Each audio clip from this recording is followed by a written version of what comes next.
په 1998 کې د سویزرلینډ په یو ښار کې 300 یهود را جمع شو.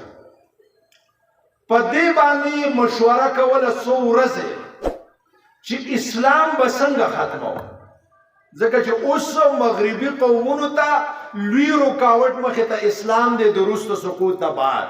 اسلام به څنګه ختمو؟ په هغې کې هغې په 19 دستاویزو باندې مشتمل یو راب تیار کړی دی. په هغې کې ډېرې خبرې کړي چې دا به کوو دا به کوو. یوه خبره پکې دا کړې ده یهودو چې د مسلمانانو نوجوان به بېلارې کړو او په خپل صف کې به یې ودرو د اسلام خلاف. یې به د مسلمان بچې او ورانه به د چا کوي؟ د اسلام. نقصان به د چا کوي؟ د اسلام کوي. نو په دې کې دا فیصله وکړه چې نوجوان راونیسئ او د بوډاګانو نه قلار شئ. ولې قلار شئ؟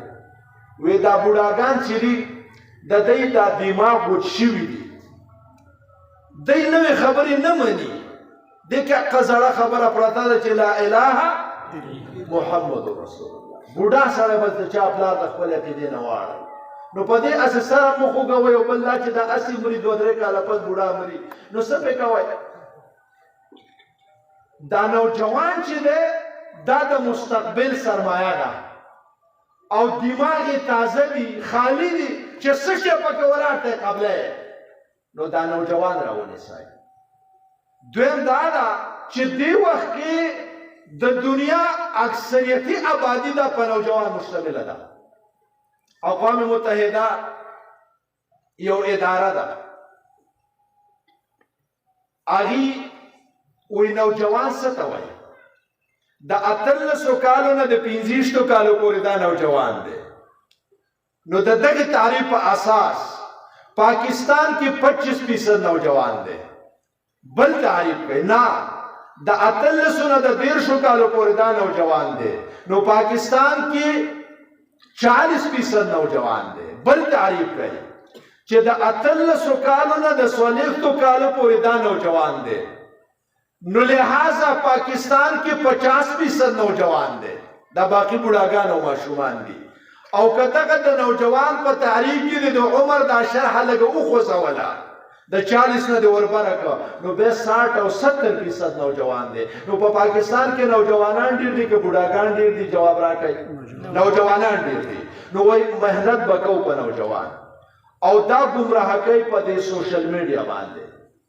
او د دې لپاره په مغرب کې باقاعده ورکشاپونه کېږي او میډیا چې د یهودو په قبضه ده په دې هم دا نوجوان ګمراه کوي.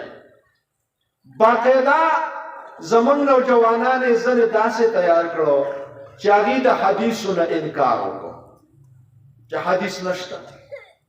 داسې هم تیار شولو د معجزاتو نه انکار وکړو. دا محنت په هم شروع دی چې نوجوان د قیامت نه منکر کړي چې قیامت نشته. دا ورته وایي هلته د خپلو کسانو ته چې د قیامت عقیده افسانه ده، دا حقیقت نه دی. دا خو د ټولو پیغمبرانو قومونه دوکه کړي دي چې قیامت را روان دی. کوم دی چې قیامت راغی؟ نوح علیه السلام 2,000 کاله مخکې تېر شوی دی او خپل خلکو ته وایي قیامت را روان دی، راغی. موسی علیه السلام وی، ابراهیم علیه السلام وی. دا تصور ته وراشي. د قیامت نه منکر کوي، د خدای نه منکر کوي چې د خدای وجود دا یو افسانه ده، دا حقیقت نه دی. ما بل ورځ یو ځای کې دا خبره کړې وه چې دی هلته ورکشاپونه کوي. زموږ بعضې هلکان پکې شریکېږي. یو پښتون مسلمان هلک پکې شریک و چې راغی نو دلته یې پوسټ ولګاوه، وی 20 کاله په دې خاوره باندې دا ظلم وشو، دا د بارودو باران وشو، دا د پښتنو کورونه وران شو، دا پښتانه ووژل شو او الله پې خاموش او د دې معنی دا ده چې الله نشته. د خدای نه مطالبه کوو چې دا جنګونه، دا مرګونه، دا تخریبکاري بنده کړه. که بند یې کړه بیا به ومنو چې خدای شته، که بند یې نه کړه بیا به اتفاق په دې کوو چې خدای نشته. دا د دین پښتون نوجوان تاثرات دي. زما نوجوان دې حد ته لاړ پیغلی د پاکستان په مختلفو ښارونو کې په 8 مارچ راووتلې وی نکاح به ختمو د قرآن او د شریعت توق زمونږ د غاړې نه لرې کوي موږ ازادې پرېږدئ موږ بدن خپل دی واکم خپل دی تاسو په دې سوشل میډیا باندې ګورئ زنانه دغه طرف ته روانې دي او نوجوان دې طرف ته را روان دی موږ چې خپل نوجوان هغه د اسلام په صف کې ودرو او د دې بېدینۍ او د بېحیایۍ د توپان نه بچ کړو زمونږ سره غټه مورچه لوی آپشن هغه دا مدرسه ده دا نوجوانان دي او تاسو راوستل مدرسو ته انشاءالله دا د دغې فتنې نه بچ او زه دا نه وایم چې کوم نوجوانان مدرسې ته نه راځي کالج ته ځي مدرسه کې سبق نه وای دا به ټول ګمراه کېږي زه دا نه وایم زه دا وایم چې دغه نوجوان که کالج ته روان دی که هرې ادارې ته روان دی خو د مدرسې او د عالم سره تعلق وساتئ نو هله به بچ کېږئ اوس زما وروڼو خبره راټولو